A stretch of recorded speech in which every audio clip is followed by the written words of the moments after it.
भारत में भी ओमिक्रॉन की दस्तक हो चुकी है। दिल्ली में क्या कुछ तैयारी चल रही है, इस पर ज़्यादा बातचीत के लिए हमारे साथ कांग्रेस के नेता और पूर्व विधायक अनिल भारद्वाज जी हैं। सर, दिल्ली में क्या कुछ तैयारियां चल रही है और आपकी तरफ से क्या कुछ मांग की जा रही है सरकार की तरफ से? दिल्ली की सरकार कहीं ना कहीं कोविड-19 के दूसरी लहर में अच्छा मैनेजमेंट देने में, दिल्ली के लोगों को स्वास्थ्य की ज़रूरी सेवाएं देने में नाकामयाब रही।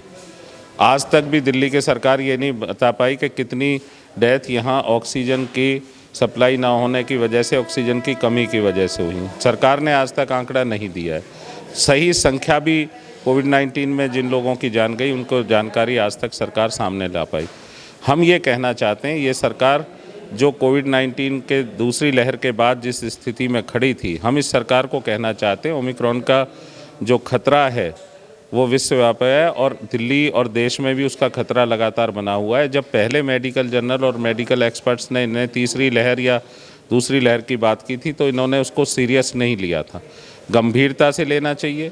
क्या क्या किया है, क्योंकि कहने का तो ये हमेशा कहते रहते हैं हम ये करेंगे, लेकिन कोविड-19 की दूसरी लहर के बाद हम जानना चाहते हैं क्या कोई ऑक्सीजन बेड बढ़ाए गए, क्या ऑक्सीजन की दिल्ली में जो सप्लाई थी वो बढ़ाई गई, क्या दिल्ली में जो मेडिकल सुविधाएं उसमें क्या क्या तैयारियां ओमिक्रॉन के खतरे के देखते हुए, नए वेरिएंट को देखते हुए इस सरकार ने की हैं। उन्हें सार्वजनिक करे, साझा करे, चर्चा करे, विपक्ष से भी बताए कि हमने क्या किया है। ये सब कुछ डार्क में है सिर्फ कह देने से, क्योंकि टूरिज़्म पे हैं, राजनीतिक भ्रमण पे है सरकार।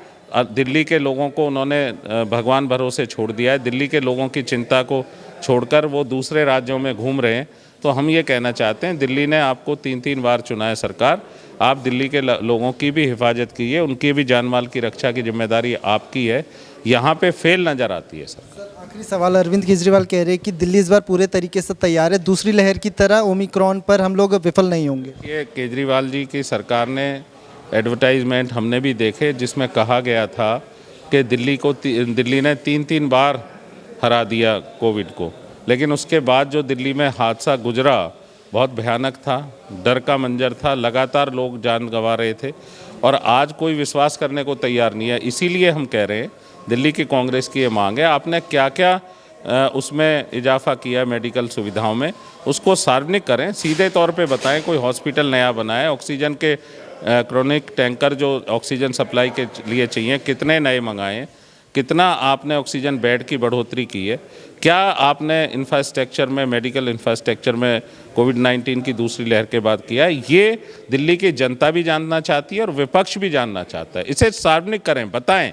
सिर्फ ये कहने से भरोसा नहीं बनेगा कि हमने बहुत तैयारी कर ली है, इससे भरोसा नहीं किया जा सकता। Thank you. हमारे साथ कांग्रेस नेता अनिल भारद्वाज जी थे, जिनका साफ तौर पे कहना है कि दिल्ली सरकार अब सोए ना, सुस्त ना पड़े और एक्टिव हो जाए और ओमिक्रॉन को लेकर के सक्रिय हो जाए। दिल्ली में जो तमाम स्वास्थ्य सुविधाएं हैं उनको स्वस्थ किया जाए। फिलहाल इस वीडियो में इतना ही। कैमरा पर्सन आकार के साथ मैं विशाल, धन्यवाद।